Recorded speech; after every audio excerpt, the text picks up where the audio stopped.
All right, kicking off another episode of Zen and Call Signs. I have Matthew Whiz Buckley on with me. He's a prior F-18 Navy pilot, combat veteran, unique background.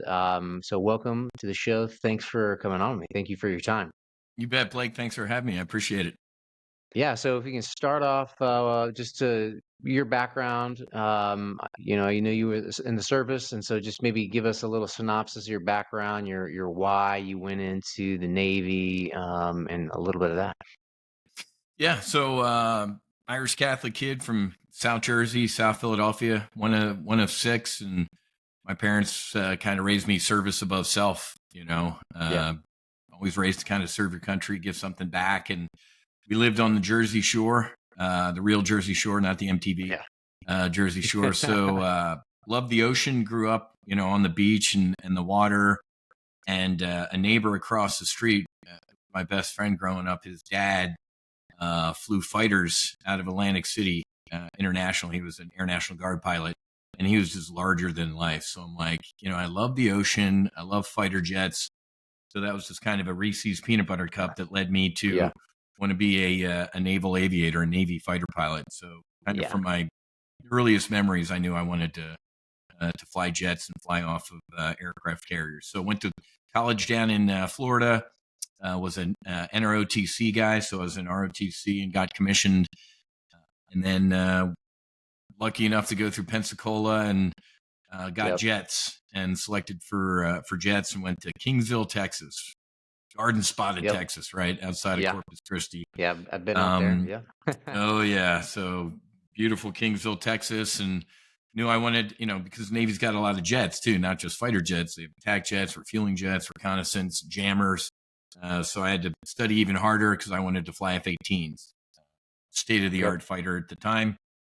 So I got selected to fly F-18s and got selected to go out to the West Coast. So I was stationed out in the middle of California, Lemoore Naval Air Station, where I did 2 deployments to Iraq to support Operation Southern Watch. First cruise was on the Abraham Lincoln, which, as we're talking right now, is full steam over to the Middle East with everything that's going on between Israel and Iran. So my old boat's on the tip of the yeah, spear again. And then second deployment was on the USS Kitty Hawk.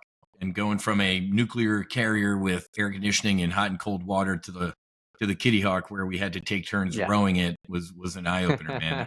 It's an old yeah, boat. So did 2 deployments and then got selected to be an instructor pilot, where I went down to Orange County, Marine Corps Air Station El Toro. So I was in the Marine training squadron, but young Marine and Navy F-18 pilots could go to either, yeah, training squadron. So, and then when they closed El Toro, went down to Miramar, which unfortunately they had turned into a yeah. Marine Corps Air Station, Hey, back. lucky for me. Yeah, exactly. Back in the day was the pinnacle of naval aviation, right? Miramar, and then Yeah, they booted Top Gun out of Miramar and put it yeah, up in the desert. yep. So Just so you know, I paid a guy $1,000 for me to go to Miramar and for him to go to New River. I'm like, this guy's I don't know what he did, but maybe he's an idiot. Sorry, continue. oh, that's awesome. I love it.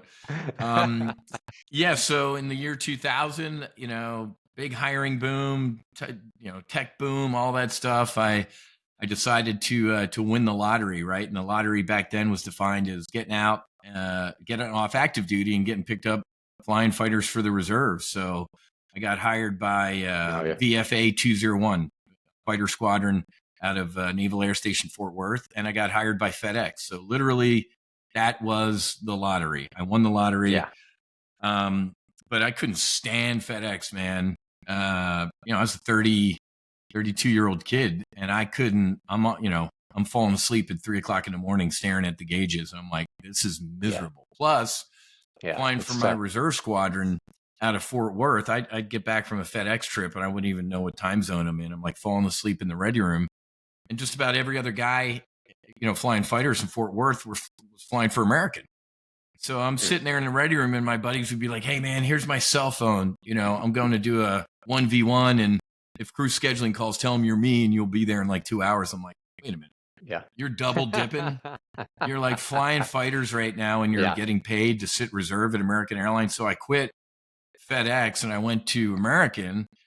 And the morning of September 11th, 2001 was my first scheduled trip as a pilot for American Airlines. Wow. I was literally packing for my trip from shit. DFW to Miami to Cancun, and my wife came in and said, "Hey, you better come look at the TV. You know, plane hit the World Trade Center." I'm like, "I'm busy, woman. You know, bad weather.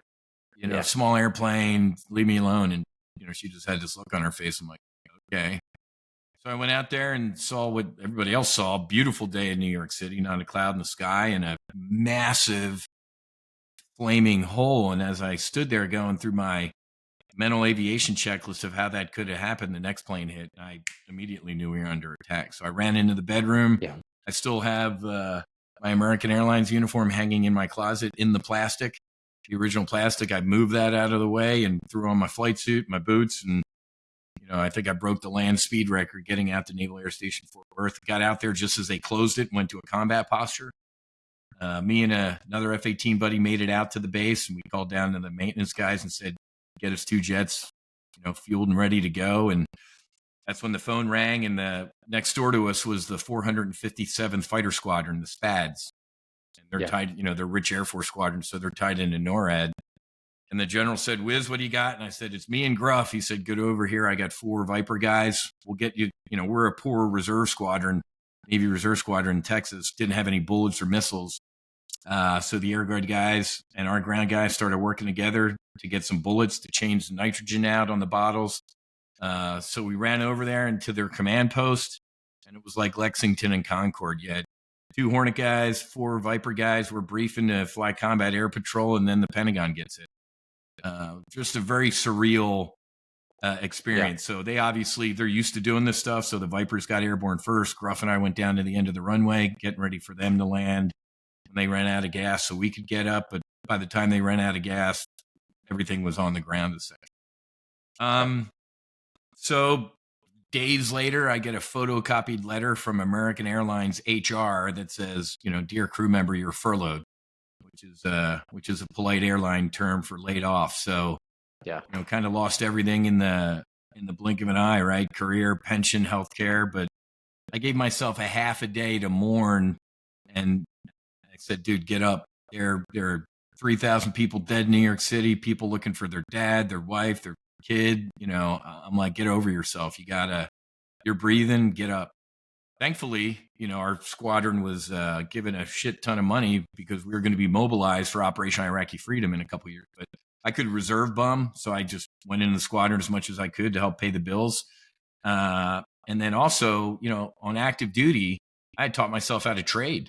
I had, you know, you don't join the military to get rich. You join the military to serve your country, see the world, fill in the blank from the recruiting posters. But in the background, instead of sitting in the ready room talking about sports all the time, I kind of read the Wall Street Journal, learning about stocks and options. So it was kind of a hobby in the background, my trading. But after I got furloughed, I'm like, I gotta pay my mortgage. So started trading full time and essentially just kind of applied everything I was learning flying fighters to my trading, you know, having a strategy, implementing tactics, contingency planning, managing risk, you know, all that stuff. And it worked incredibly well. So I eventually popped up on the radar of one of the largest volatility arbitrage firms in the world, headquartered in the Chicago Board of Trade. And I went up there one weekend.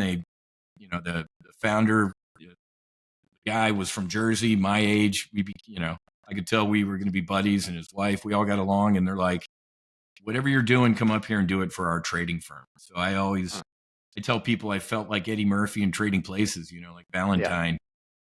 Couple rich white people betting $1 on me. So went up to Chicago and then became somebody I used to make fun of, right? When I lived in Fort Worth and I flew my ass off, I used to make fun of the commuters, right? The guy that would fly in from Denver, the United guy that flew twice a month. And I'm like, dude, don't kill me, man. We always used to make fun of the commuters. And then I became one. You know, I started having to commute from Chicago back down, you know, to Fort Worth to stay current. And I just knew, you know what, man, this ain't good. So hung up the spurs, and then, helped run this multi-billion-dollar trading firm for a couple of years. And then, no offense to the great people of Chicago, you can keep it, man. I mean, I'm a beach guy. I'm a Navy guy. I need sun and sand. And February, walking from Union Station to the Board of Trade was like a survival situation. And that didn't appeal to me anymore. My beautiful bride was from Boca Raton, Florida anyway. So I'm like, you know what? I can do this on my own. I've seen the quote smart money. A lot of them ain't that smart. I'm actually a hell of a lot smarter. I can do this on my own. So moved down to South Florida 2009 or 10 and just started my own company called Top Gun Options, where we teach people how to trade options. We do live trade briefs throughout the week and all that type of stuff. So that's kind of my journey from South Jersey to where I'm sitting today. Okay, cool. Do you have any culminating moments when you were in the military, good, bad, or ugly, that shaped you, changed you? I mean, you kind of spoke to one about that day. Like I think a lot of us have who were in the military. I was a freshman at the Citadel, and so as a knob there, My son went to Norwich, so okay, yeah, like a competitor up there, yeah. But do you have something like that your time from your deployments or near misses or something like that, aviation wise or otherwise?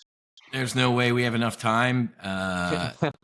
What's the best one you got? So much. Well, I mean, the best one was when I almost killed myself in a Hornet in a brand new airplane, $65 million jet that I went out and did some stupid shit, almost killed myself, right? Peacetime. But along the way, what stuck with me the most, a lot of great leadership lessons. And, I almost started World War III, Iranian helicopter flying towards the Lincoln, wouldn't deviate course. I thought he had a nuke on board or a bomb, was going to kamikaze. I decided not to shoot the guy down. Thank God I didn't, because he flew past the boat and went to an oil platform. I mean, there's so many sea stories that I can tell you. But the biggest thing were the losses. In 15 years of flying fighters, I lost 16 buddies during workups. So workups are defined as what you do to prepare to go on deployment. And you're actually gone, before you go on a 6-month deployment, you're actually gone more than the 6-month deployment. You're out on the boat for a month, learning to do boat stuff. Then you go up to the desert to drop bombs and make big rocks into little rocks. Oh, you might have forgotten about the boat stuff. So you're, during workups, I had just gotten qualified in the F-18, reported to my first fleet squadron. And during workups, we lost eight aircrew. It was insane. We lost the first female fighter pilot, Kara Holtgreen, in a very public, that was kind of an ugly mishap. We had a Prowler crash, 2 guys. We had a Tomcat do a low transition into the clouds in Nashville and popped out and crashed into a condo, killed. It was insane. I'm like, holy crap, man. I'm a brand new guy in a fleet squadron, and we've lost 8 people. And then just along the way, another 8 guys. And then along the way, 3 suicides. My best friend that I went through Kingsville with, Eric Swenson, Marine captain, F-18 guy, beautiful bride and 5 kids, just no longer with us. And then 2 other F-18 buddies. So that's kind of what stuck with me. And then transitioning out of a fighter squadron. So I told you I was still flying fighters when I went to Chicago. So I'm like Wall Street guy, fighter squadron guy. Pretty tough transition. In a fighter squadron, as you know, if you don't trust a gal or a guy with your life, they're not in that organization, or you're not flying. We'll blackball you. Skipper, get rid of that person. We're not flying with them. And a mission, right? When you go into the squadron, you got a mission. Either it's this flight today, or we're going to support Operation Iraqi Freedom. I mean, you have a well-defined mission. You have a high-performing team that trusts each other. I went to Wall Street, man. Going from that environment to I couldn't trust somebody to watch my wallet for 5 minutes if I went to the bathroom. I mean, nobody cares. Nobody cares. And these people would push their own mother in front of a bus for $1.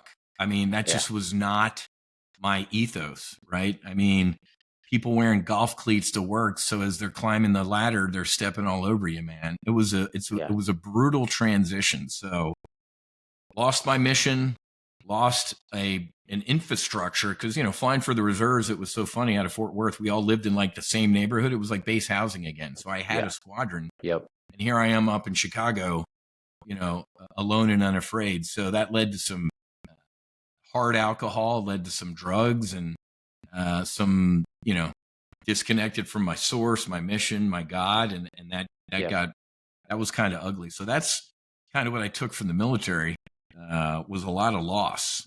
And, at the beginning you said combat thing, these air medals on the wall, I'm embarrassed to say they were, quote, combat.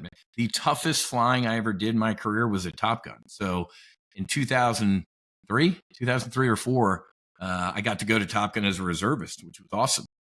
It also kind of sucked because it was awesome because I'm a slack-jawed reservist. I got long hair and, I don't shine my boots. What are you going to do? I quit once, I can quit again. But when I show up to Top Gun with that attitude, about half the Top Gun instructor pilots were former students of mine that I just put through the ringer in the Marine rag. And they're like, Whiz, welcome to Top Gun. I'm like, shit. Yeah. So I went through the adversary course, and that was the toughest flying I've done in my career. The combat sorties over southern Iraq, the no-fly zone missions, probably without a doubt some of the most boring flying. The toughest part of those missions was getting gas off a KC-135 or landing aboard the boat, at night low on fuel. Yeah. I would kind of trauma shame myself, right? I'm like, lost, 16 buddies in 15 years. I had a shitload of childhood trauma I didn't bring up. At the beginning, I was sexually abused as a child. And then my middle sister, Monica, 6 kids. She was the glue that held us together. She was killed by a drunk driver when she was a freshman at Villanova University. And that was just a hand grenade in our family. My dad, he died years later of a broken heart. He was never the same. I lost my parents technically when she. Yeah. So a lot of childhood trauma. And then I brought that trauma into the military, right? You hide it and then you go into the Navy, you fly fighters. And then I had all that stuff happen. And then I had kind of all the Chicago, ickiness happening. Yeah. So, about 4 years ago in 2020, God takes care of fools, drunks, and sailors. I timed the COVID market crash like to the day.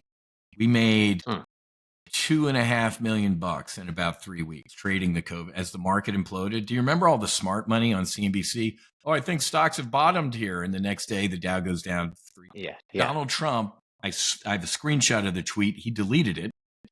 Stocks are looking good here. I'd be a buyer of stocks. And the next day, the Dow went down like 3,000 points. Yeah. I think I made 75 grand. Sure. Yeah. I made like 75 grand in minutes on that type of stuff. And that really proved that the smart money is a bunch of idiots. I remember Kyle Bass or Bill Ackman like crying on CNBC, like, hey, we need to close the markets and like take a break. I'm like, no. I got bearish trades on, man. I'm on the other side of your trades, dude. Ain't no crying in baseball here, buddy. And thankfully the market stayed open.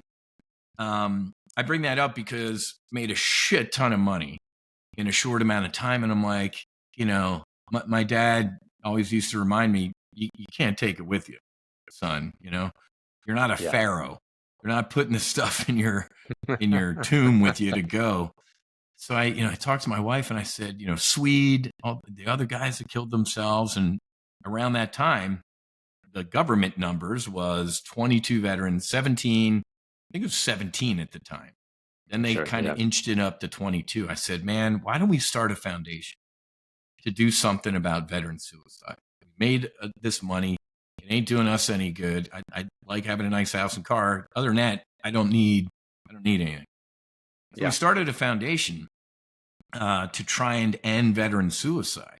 And it was called Top Gun Fighter Foundation because clearly I have a big marketing department, Top Gun, it's just Top Gun Fighter Foundation. It's good marketing though, No, I get it. It resonates with people. So I was at a loss. How do you keep a veteran from killing themselves? help them write a resume, buy them a suit. I was absolutely clueless how you try and keep a veteran from killing themselves. Equine therapy, just so many different things. And as God would have it, a friend of mine came to me and said, "Hey, here's a group of Navy SEAL veterans that go down to Mexico and they do psychedelic-assisted therapy. And there's a really cool group going in a couple weeks. Would you like to go?" And I said, "Go to Mexico for a weekend and do drugs with Navy SEALs? It sounds like a great time. Sign me up." That doesn't get any better than that. But I had little did you know, but go ahead. absolutely no clue what I was in for. And it was awesome because they said, "Hey, so Marcus Luttrell, lone survivor from the book and the movie. So Marcus Luttrell's going. JT, Jared Taylor, one of the founders of Black Rifle Coffee. So JT Marcus, another team guy that Marcus knows. And then an NFL veteran. His name's Robert Gallery. He was an All-American in Iowa, 8 years in the NFL, most of that time at the Raiders. I mean, and he was suffering from some pretty bad CTE. And I said, wow, that sounds like a cool group. So, man, I flew into San Diego and we all met for the first time and got into a little convoy to go because if you do what I'm about to tell you in San Diego, you're a felon, you're a criminal. If you do it an hour south, it'll save your life. So go figure. If you get caught, but yes. Yeah, exactly. Yeah. So I actually rode in the car down to, it's a place called the Mission Within. I actually rode in the car with Robert, the football player. And I got to tell you, man, I was sitting next to death. Like an iceberg of death, a massive gray shell of a human being. And let me fast forward real quick to a year later when I got hit by an iceberg at a fundraiser, this massive thing like bumped into me and I'm like, holy shit, am I going to die? And I look at him and it was him. And he was a completely different human being. I didn't even recognize him. So we drive down to the Mission Within, and I mean, we don't have enough time to debrief everything, but we sat with a medicine called ibogaine. So iboga, I-B-O-G-A, iboga is the most powerful psychedelic on the planet. And it's a root bark from Gabon, Africa, and Central West Africa, mainly Gabon. And it's got 12 to 13 what are called alkaloids in it.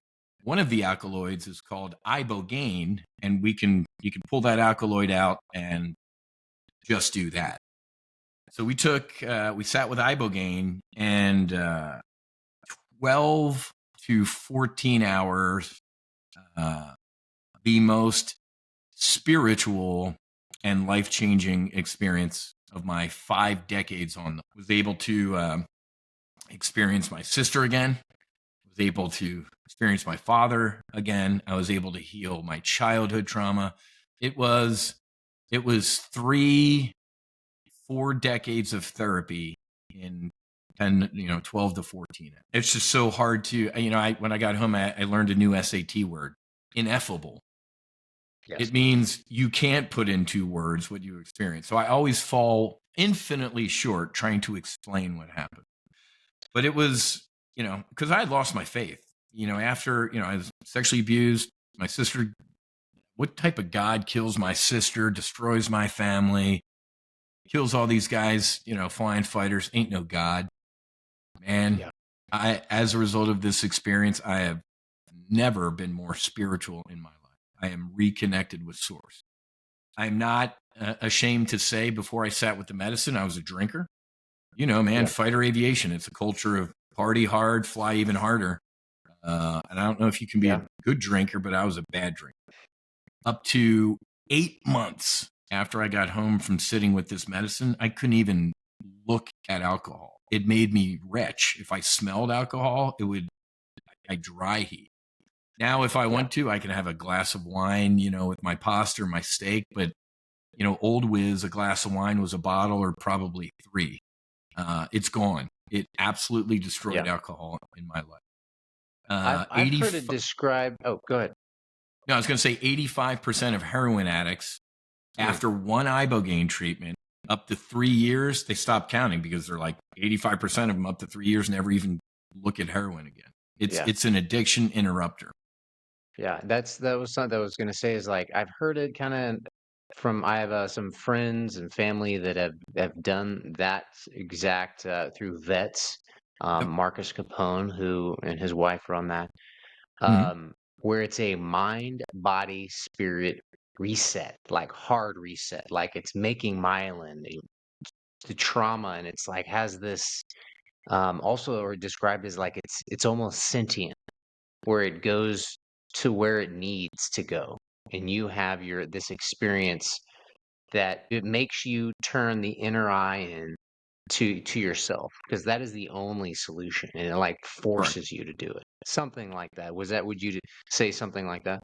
Nailed it. Yeah, it is a very inward medicine. All the answer, I didn't see anything that isn't already me, right? It Right. wasn't nothing scary, no hallucination. It's a waking dream too, right? So you have Yep. your eye shades on. It's a movie. It's the most HD, incredibly put together movie. You lift your eye shades up. There's Marcus. There's the nurses over there hanging out. Eye shades back on. Movie back in. So it's a waking dream. You're not tripping or you're not Right. passed out. You are wide awake, man. And a couple times throughout the night, it sounded like JT and Marcus were, somebody was taking an axe to their shin bone. I'm like, holy shit, Right. what's going on with these guys? And the next morning at breakfast, everybody looked completely different. Everybody looked lighter. Our eyes were brighter. And I looked at those guys. I'm like, you good? And they're like, never better. I'm like, Yeah. sounded like you were killing some demons last night. And they're like, yeah, we did. And Wow. I think Marcus told me he was on 15 meds from the VA.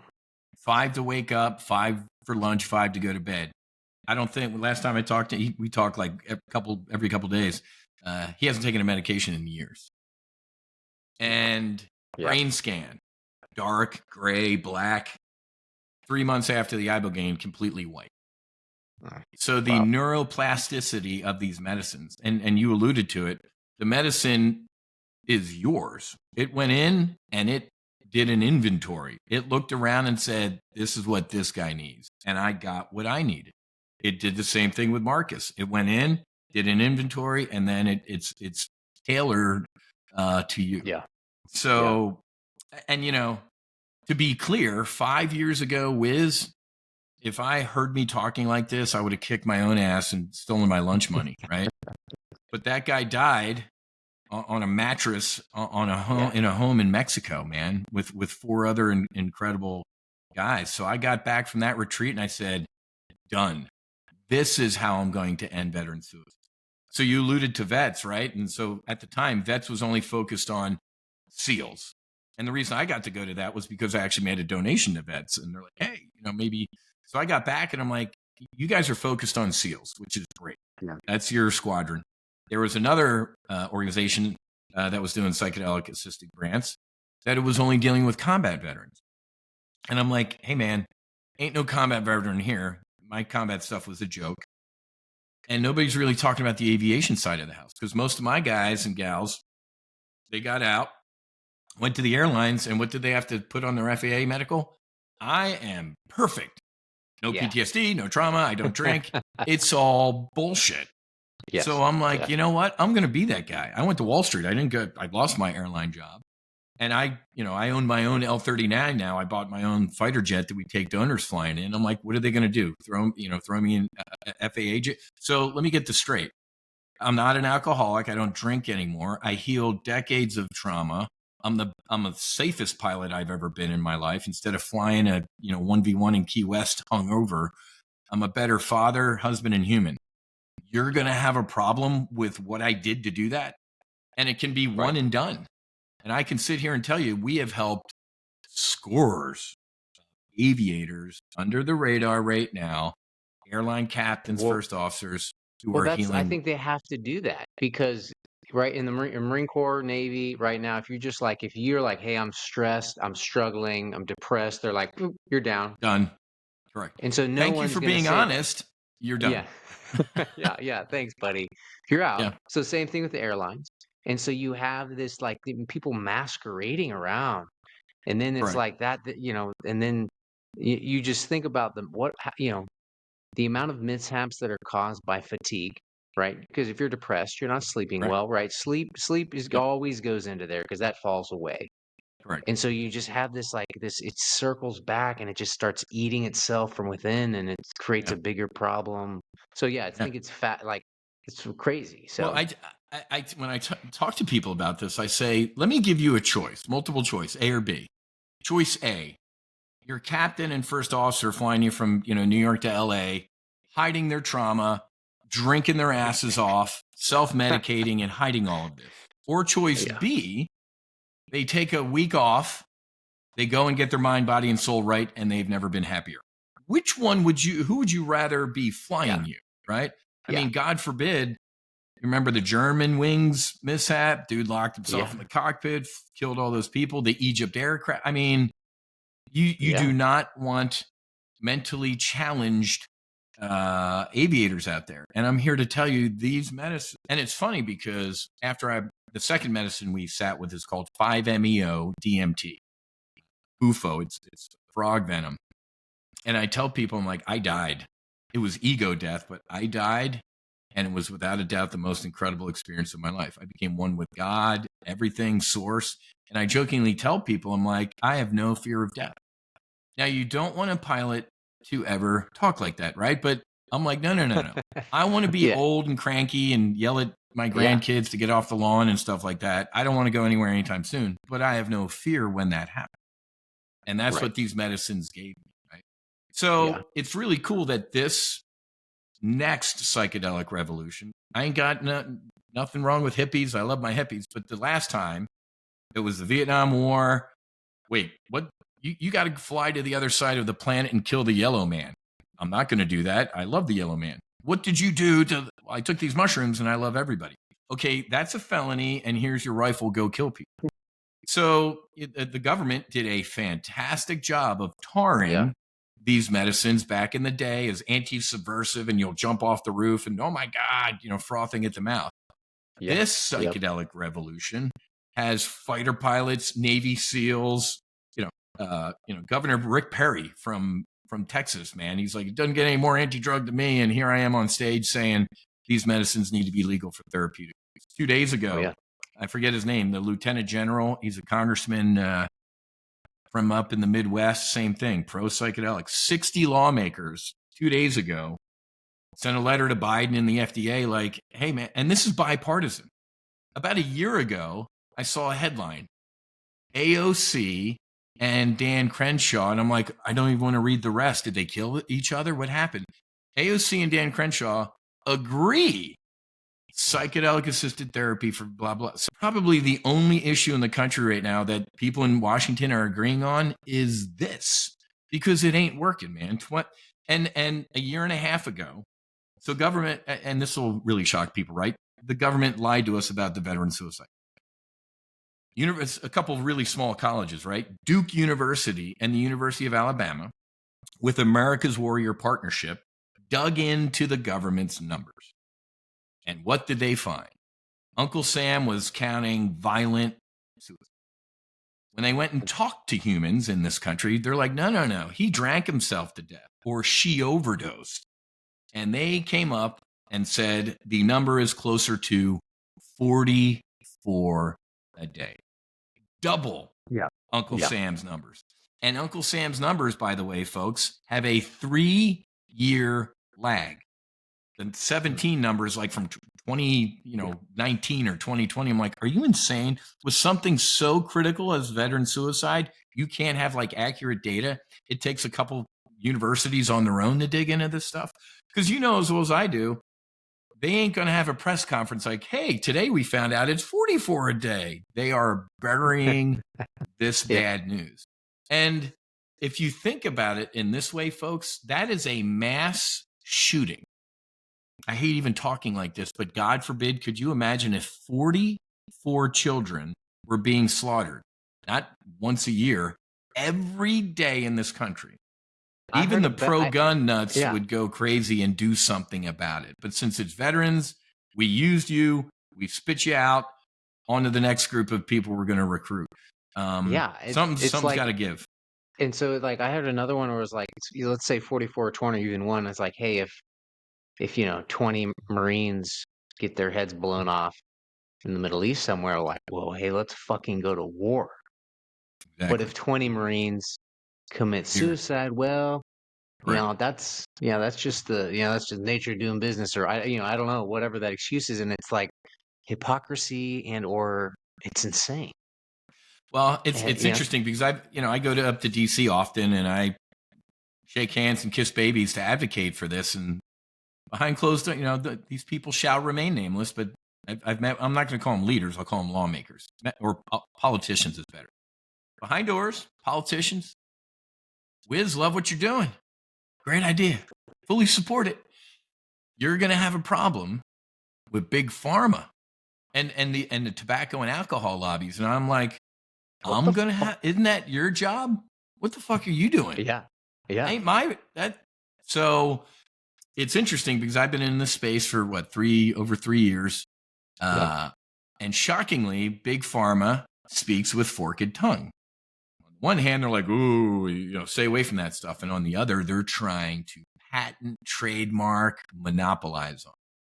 Yeah. So wait, it took Whiz 12 to 14 hours to have that experience. Why don't we change one molecule and call it ibogaine? We're going to trademark it and patent it and charge 20 grand for it. So, and I'm seeing this today. There are several publicly traded psychedelic companies that are burning through cash, doing all the tests and stuff like that. And I guarantee you, big pharma is going to swoop in once all those tests are complete and everything looks promising. And they're going to, with their size 12 checkbook, stroke a check and scoop up all those names, which is going to suck. But God is a smart pharmacologist, man. You can't patent a root.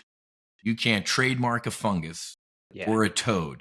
So these God, whatever word you want to use, universe, truth, source, divine, creator. Yes. I choose to use the word God. Put these things on the planet for us to heal. Incredible. So healing's free, technically, right? And then, obviously the retreats we do at No Fallen Heroes, it's a retreat center. They got a mortgage. They have facilitators they have to pay. Food we're eating, so the food. So we provide healing grants to veterans, first responders, and their families. Why first responders? A lot of guys and gals get off active duty and they take off that uniform. They don't take off the trauma. And then they go home. And then they become a cop or a fire squad, rescue squad. And they add to their trauma. I got a buddy who's a 20-year Marine who went down to Miami-Dade Fire Rescue. He's like, my Marine trauma is a joke compared to what I've seen fire rescue in Miami, what people can do to children, to another, he's like, it's awful. So we provide grants to veterans, first responders, and their family members because they serve too. Right now, and you can Google this, the University of Texas, the Dell School of Medicine has a psychedelic arm, and they are doing a study on long-term grief with Gold Star moms and wives. And I got some folks, in the know in that study, and they're like, you are going to be blown away by what's going on with these women and the long-term grief studies with psilocybin. It's incredible. I'm like, I ain't going to be blown away. I know. Yeah. So some threats, obviously big pharma, and then the alcohol and tobacco lobbies. If you look at the harm to others and harm to yourself scale, alcohol is the largest harm to others and yourself. Over on the least possible to everything is psilocybin. Right. 100% legal, felony. Why? Go figure. And then you got tobacco over here too. It's alcohol and tobacco. And then you have these medicines over here. Yeah. And it's interesting because it's not fun. Like I talked to one Republican, of course, congressman. He's like, isn't this like weed and recreational? I'm like, dude, I didn't move. I think at the 10-hour point, I made one of the biggest decisions in my life to try and roll on my side. And I think it took an hour. You're not taking ibogaine and going out to a club in Vegas, man. This is not fun. When Marcus Luttrell got back, it looks like their mom hiccuped. So you got Morgan Luttrell and you got Marcus Luttrell, both Navy SEALs, both good dudes, combat veterans. So Marcus got home and just was a completely different human. And Morgan said, all right, I'm in. Morgan went to the mission within, got his ass kicked. He'll be the first one to tell you that. Saved and changed his life. Now he's Congressman Morgan Luttrell. So every Navy SEAL in Congress, Zinke, Crenshaw, Morgan, every SEAL in Congress is pro psychedelics because they've either done them or they know a lot of their brothers and the teams have done them and healed. So I'm bullish. I'm hopeful that this time around, it ain't the hippies. I love my hippies, but maybe a Navy fighter pilot and Navy SEAL can kind of share experiences, and regular person on the street's not going to look at us and be like, all right, they're full of shit or they did it for fun. Ain't nothing fun about it, man. It sucked. It didn't suck. I mean, it's not fun. It wasn't easy, but it was, on the other side of that was some of the most incredible things I've ever experienced. Well, yeah, I think it completes you of like where you find equanimity and balance, and like you find this balance of like healing, closure, and then you become, I think, in my opinion, become more of a man where you are able to be vulnerable, where you're able to, with your, with your partner, Correct. whoever that is, Yeah. and like then it's like, whoa, like I feel better and my mind feels better, and then it's like, whoa, then all of these, relationships become better because I found this Yeah. compassion and peace in my own mind. I'm happy with myself, and so like I feel like that. Correct. And then again, you're just like, well, I digress, but and also something that I recently, it's like there's this quote, this is like, there's no profit in the cure, where you Exactly. have something that is that, like, it's not a magic Yeah. bullet, but pretty damn close. And so how do we, I think Yeah. in ways like we have conversations like this, and we share them, where it's like, hey, you have really hard men that have done hard things and have always sought to do difficult things and put themselves in harm's way or and sacrifice. And it's like, and they're suffering and they almost never will admit it. They finally do. They find that healing, and then it's like, oh, let's do this, because it wasn't just like, hey, man, I'm not feeling good, so let's do some drugs. It's more like, yeah, you have that suffering for decades that that the trauma that you carry, and you finally release it, and you're just kind of like, oh shit, why didn't I why did I do this sooner? Hey, There we go. So there we go. we talked about vets and Heroic Path to Light, and like I said, I changed the name from Top Gun Fighter Foundation to be more, broad tent, No Fallen Heroes Foundation. Yeah, And I'm glad I did that because, I reached out to some F-18 sisters of mine. I said, hey, would you be interested? And they said, yeah, we'd love to heal our trauma. And I'm like, okay, good. And they said, yeah, Wiz, it ain't from combat. It's from rape and sexual assault. yeah, And I was yeah, like, whoa, they're like, not your fault. But I kicked over a rock and discovered the horror of MST, military sexual trauma. So I'm so glad No Fallen Heroes had a bigger tent, because there's been some yeah, ladies we've helped recently, never even shot at, by a bullet or near the yeah, front yeah. line, but you expect your enemy to try and kill and hurt you. You don't expect your squadron mate to do that. So we don't, I go out of my way to tell folks, don't trauma grade or trauma shame. Like, up until I had this experience years ago, I'm like, my trauma is insignificant compared to, I was up at 30,000 feet in the air conditioning. I'm not, these guys, no. Trauma is trauma. If something is hurting you, you deserve to heal. So we've been helping a lot of female and male, believe it or not, or believe it, MST victims, military sexual trauma. So everybody deserves the right to heal. So the MST folks are doing some deep healing. And if you check out my Max Afterburner podcast, I think it's episode because this will blow you away. I'll give you the tagline for this episode. It's I think it's 105, 104. 37 years of sexual trauma healed in 8 hours.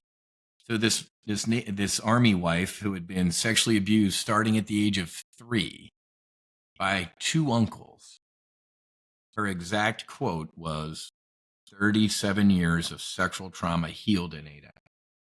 And if you're sitting there and you don't believe that, that's on you. It absolutely is possible. I just told you, 3 to 4 decades of healing in 12 to 14 hours. So when she said that, I'm like, yeah. So if you're in the medicine space, you hear that and you're like, absolutely can happen. So I'm telling you, healing's possible. Let me be clear though. As you alluded to, this ain't a magic bullet. It ain't a magic pill, one and done. There is an incredible amount of work required when you get home. You have to put in the work because, like you talked about, you're going to get a clean piece of paper. The medicine's going to go in and scrub. Get rid of the booze, the drugs, the regret, the shame. It's going to scrub, and you're going to. That's why everybody looks different. Like the next day, you're clean. The fog on everything is gone, and you just see truth, right? And truth isn't good or bad; it just is. But if you go home and if you fall into the same stuff, you might have a tough time It's called integration. You have got to integrate. We have coaching calls after the medicine. We have group therapy. We don't let you. Otherwise, it was just an experience, and you can fall forward. The ratio I like to tell people, or the percentage, is 595. 5% is in Mexico or Costa Rica or Colorado or Oregon doing the medicine. 95% is what you do with it when you get home. And it's not all sunshine and lollipops, right? I got home completely healed and clean, and my wife's like, "Well, yay for you." A lot of her trauma, lot of her trauma, unfortunately, is me induced, right? So, about two months after I got home, she said, "You know what? Maybe I should go sit with." She went with a Gold Star wife and some Navy SEAL wives and stuff, and she got back, and we've never been a better couple or parents or humans. So, but it was not, I'm like, I got home and I'm like, get up, let's go. Everything's great. Life is great. Everything's awesome. And she's like, so there is, we definitely work with the significant others or spouses or boyfriends or girlfriends, whoever, when their significant other goes to sit with the medicine, we work with them and to hold space and we set them up too, because, these are all lessons learned, right? Because when I went through it, she was she didn't tell me this before, but she's like, I was terrified of you going to do this. Are you going to find out that you don't love me, or you're going to change? Or so there's a lot of potential fear when your significant other goes to do something like this. It's unfounded, and we got some good lessons learned. So we take care of the significant others, but it's coming. We're supposed to be getting a decision by the FDA August 11th on MDMA, whether they're going to approve it for legal use. But it doesn't matter. The ship has already sailed. I personally, I support veterans trying to heal with MDMA. I'm a plant medicine guy, man. I'm not a lab coat, beaker, pharma guy. There's something to be said. I hope it goes through. I know veterans that have healed with it, and it's great medicine, but I'm more of I honestly think we should have led with the plant side of it first, because it ain't no way. Unfortunately, MDMA still has the stigma of being it's a club drug, and you can take this and go out in Vegas. And like I said, you ain't taking ibogaine and going anywhere. No. So hopefully there's positive movement on that. But at the No Fallen Heroes Foundation, we're not waiting, man. We go to Mexico, Costa Rica. Thank you, Oregon and Colorado, because we can do the medicine legally, at least at a state level, in those states. So ultimately, what Uncle Sam does, I don't care. As General Patton said, lead, follower, get out of the way. And hopefully we're doing a good job leading.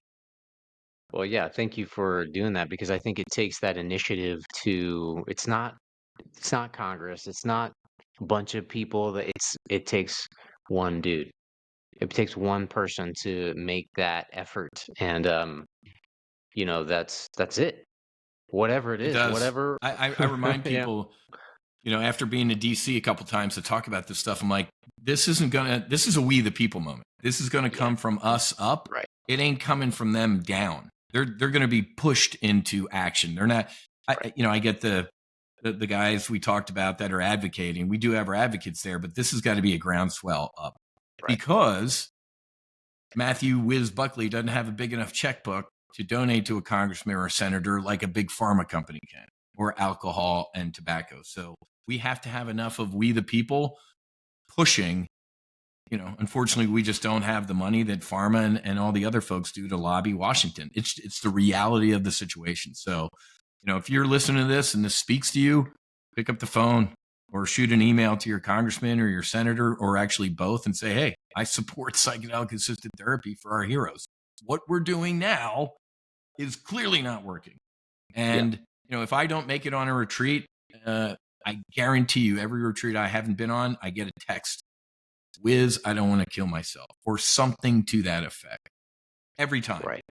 And when I'm on the retreat, I see that in person. You can't put a dollar amount on that. You can't. Hearing that and getting those texts makes my heart smile. So I really, at the end of the day, don't give a shit what the government does. We're going to press forward. Yeah. Well, yeah. Thank you for spending the time to speak with me about that. I mean, it's that's in part that's why I do this show too. Is that I think that because nobody else is, I guess. So I'm There you going to go. do it. Be the change you want to see in the world, man. You just gotta execute, move in a direction, man. Standing here is no good. And just seeing the success stories when these girls get home from these retreats, hearing 3 decades of sexual abuse healed in 8 hours. I mean, forget about it. It just, it makes the world a better place. And, folks, anytime you go traveling, you get on an airliner, what's the first part of the safety brief? If we lose cabin pressurization, put the mask on yourself first. You ain't good to anybody else in your row if you're out. So these medicines can help you put the mask on you first, and then you can share that change with the world. And let me just end with this. Radical trauma might need radical treatment. These medicines are not for everybody. There are so many different ways to heal, folks. Different healing modalities. Yeah, I found hot yoga years ago, and that helped. And I found, meditation, and that helped. And a little bit of breath work. So God really hooked me up with a cool progression. It was yoga, breath work, and then I found the medicine. You can walk on the beach. You can climb a mountain in Nepal. You can base jump. There are so many different healing modalities. But if you got what you feel is some pretty deep stuff, these medicines, as we talked about, they'll go in, they'll do an inventory, and I will guarantee you that you're going to come out on the other side. Would you just kind of finishing off here, if you kind of plug your company, kind of in generally, kind of like what you do, what medicines you do, and kind of like give us that synopsis of what it is that you guys do. Yeah, to find out more about the foundation, just go to nofallenheroes.com. If you're a veteran or first responder or family member and you need a healing grant, on the top right under Contact Us, it says Grant Request Application. If you can be a self-pay, we'll get you going pretty quickly. We can get you on a retreat, or even a partial pay. But we get that some folks just might be, because these treatments, depending on the medicine, if we're going to Colorado or Oregon, $2,700, maybe three grand. If you're going to Costa Rica or Mexico, double that. It's about $6,000. It's also a longer experience. The ibogaines, a longer experience, and then the psilocybin in Oregon or Colorado, usually a weekend, right? So that's why it's more expensive. So if you can self-pay or at least partial pay, we can get you going pretty quick. I mean, we obviously have a waiting list for folks wanting healing grants, and we need donations, man. I mean, every little bit helps. If you can, throw a couple shekels at the foundation, 100% goes to those folks, our heroes. And then if you want to learn how to trade options, you can go to topgunoptions.com. I love it, man. I mean, I do it for sport. It's just ain't like flying a fighter jet, but it's still the thrill of the kill, right? I don't like being wrong. And I don't like losing money. So we have fun Monday through Wednesdays. I hop in a live briefing room and we trade, for about an hour and a half. I show you my own personal portfolio. I'm trading with my own money and we do some good stuff. And if you have a little larger donation you could make, we have an L-39 fighter jet. You can go to nofallenheroes.com and click on Jet Ride at the top. It's currently out in Aspen. We fly donors. It's too hot to fly in South Florida during the summer, so we flew the jet up to Colorado, and we've been doing some donor flights. So if you can make a really nice donation, we'll throw you in the back of the L-39, and it's an awesome jet, man. You can do 500 knots and up to 8 Gs, but I'm old. We're not doing up to 8 Gs. But no, we can go out and do a low level route up there. What's up? Go right through the mountains, man. I love flying the L-39 out in the mountains. There's still snow on mountains. We can go, down rivers and fly around. And if you double the donation, you and a buddy can go out for the ultimate 1-versus-1 bragging rights dogfight experience. So we have a couple other L-39s in our network that we can go out and do you can go do a 1v1. So you and a buddy. That sounds fun. Ultimate bragging rights. So you can either join us out in Aspen or down here just north of Fort Lauderdale in South Florida. So awesome. All the information is on nofallenheroes.com, and just click on Jet Flight at the top for more information. Got it. All right, Whiz, thank you for your time, sir. And you bet, Blake. I'll see you soon. Let me just finish this up here.